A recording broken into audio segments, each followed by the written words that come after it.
The Word of God is alive and powerful, sharper than any two-edged sword, piercing even to the dividing asunder of the soul and spirit, and of the joints and the marrow, and is a critic of the thoughts and intents of the heart. All Scripture is God-breathed, and is profitable for doctrine, for reproof, for correction, for instruction in righteousness, that the man of God might be mature, thoroughly furnished unto all good works.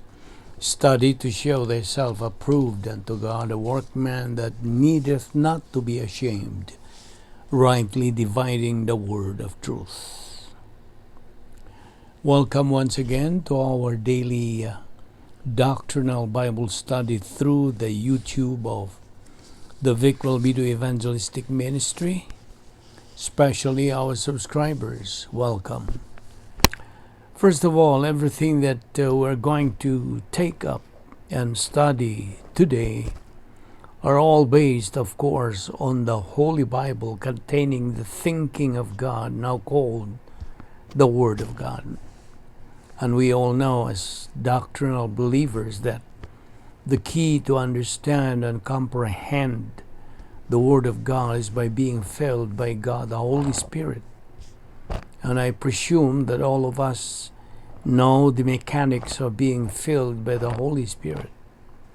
It is by utilizing the rebound technique, otherwise called the divine eraser, the principle of 1 John 1:9, which says in English, if we confess our sins, God is faithful and just to forgive us our sins and to cleanse us from all unrighteousness.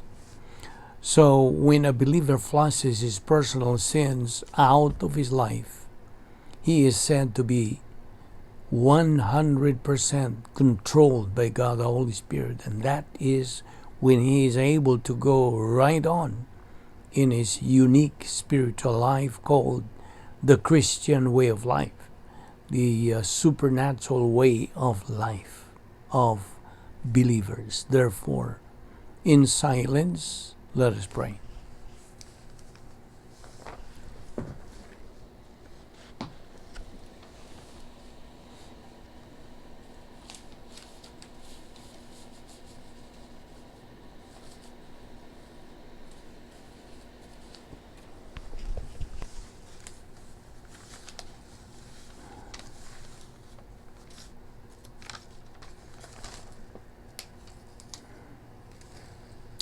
Let us pray. Heavenly Father, we thank you for this opportunity of studying your word once again.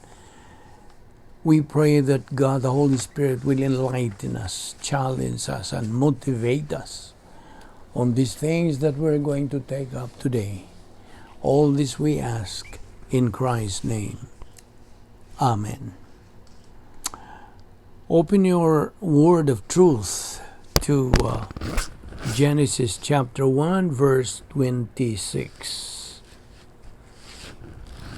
Genesis 1:26, and it says in English, Then God said, Let us make humankind in our image, after our likeness, so they may rule over the fish of the sea, and the birds of the air, over the cattle, and over all the earth, and over all the creatures that move on the earth.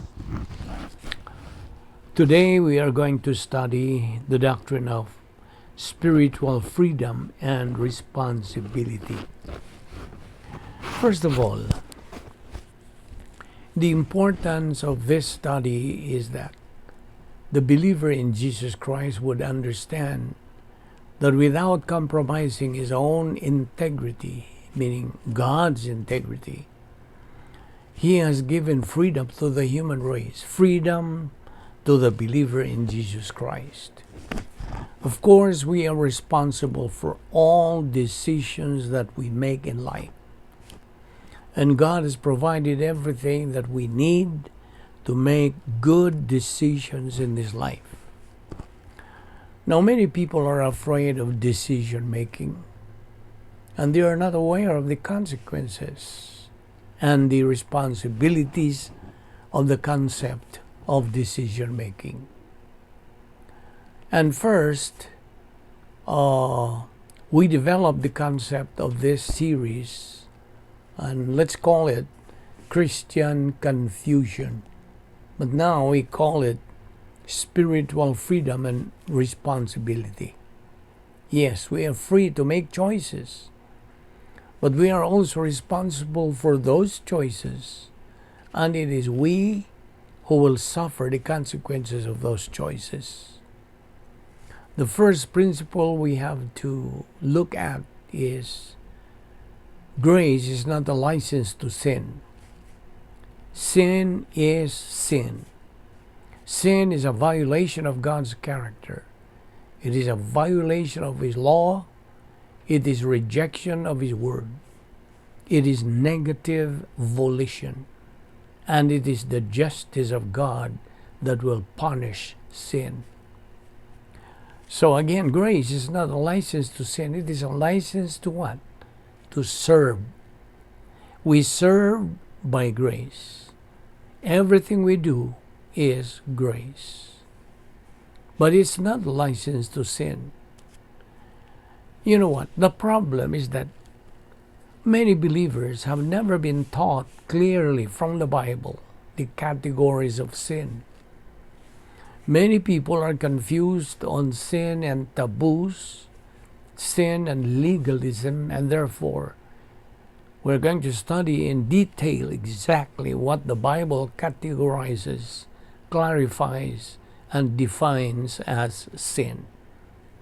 So the first principle, grace is not a license to sin. Grace is a license to serve. Second principle, grace does not mean we are to be lazy. You know, Filipinos call it huwan tamad, indolence. Now listen to 1 Corinthians 15, verse 10. This is the testimony of the Apostle Paul. I am what I am by the grace of God, and I labored more abundantly than they all. What did he say? I labored more abundantly than they all. You see, all the apostles put together, no one worked any harder than the Apostle Paul. But what does he say? Yet not I, but the grace of God which was with me. Grace is compatible with work. We simply must understand that God provides the energy, the power, the logistics, the substance, life, breath, energy, everything. And when we choose to receive that power, that benefit, that provision, those logistics, when we choose to receive those, then we are benefited and we are blessed by the provisions of grace. But that does not mean we are to be lazy. Paul says, I labored more abundantly than they all, yet not I, but the grace of God which is with me. So again, principle number one, grace is not a license to sin. Grace is a license to what? To serve. Principle number two, grace does not mean we are to be lazy. Principle three, God does not help those who help themselves. Okay. Grace means we choose to receive God's help on a moment-by-moment basis. Beginning in the Garden of Eden, God created everything to provide for the need of man. Here's an outline for you to understand our objective. We're going to study how to solve the problem of confusion related to the overt activities of Christians. Number one, four things not to do when you disagree with the pastor's teaching concerning overt activities. All of these come from different backgrounds and different viewpoints. And many times we are so stiff in tradition and prejudice that it's very difficult for us to accept a different opinion. Now that is okay, but what becomes a problem is when you refuse to accept what the Bible teaches on any given doctrine. Now, we are going to study this particular thing. Never violate your own conscience. Number 2, do not cause discord among believers in the Bible study group or local church in which you find yourself. Number 3, do not slander or gossip about the pastor with whom you disagree. Leave quietly if necessary, but do not slander the pastor. And number 4, do not, under any circumstances, stop your spiritual growth. As newborn babes, desire the sincere milk of the word, that you may grow thereby. Grow in the grace and knowledge of our Lord and Savior Jesus Christ. 2 Peter 3:18. We're going to study more doctrines regarding this particular subject. So don't forget to be with us tomorrow. Lord, we thank you for this opportunity of studying your word today.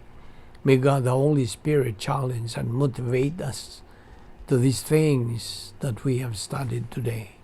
Thank you for our Bible study through the YouTube of the Balbido Evangelistic Ministry. This we ask in Christ's name. Amen.